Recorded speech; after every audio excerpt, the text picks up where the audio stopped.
Nüüd me oleme siis kanepipõllul. Sordiks siin on estika. Kanepi puhul on olemas isastaimed ja emastaimed. Juulikuus on need taimed suhteliselt sama rohelised ja sama suured. Aga koristusajaks, kui seemned hakkavad küpsema, siis isastaimed teevad emastele ruumi juurde ja surevad sisuliselt täiesti ära. Siin on siis estika kanepi emastaim, mis on koristuseks sisuliselt valmis.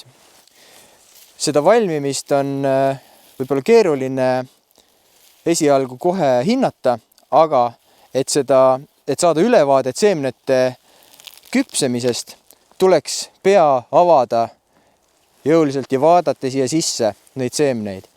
Sest et estika võrreldes teiste kanepisortidega püsib veidike rohkem roheline ka koristusajal.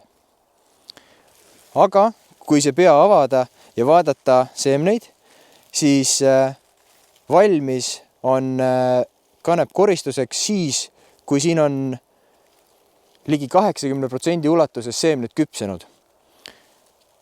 Ja küpsenud on seeme siis, kui tal tekib selline pruunikas, hallikas jume ja kui seeme omakorda lahti võtta, on siis seespool näha, et ta on täiesti täitunud sellise valge pähklikesega.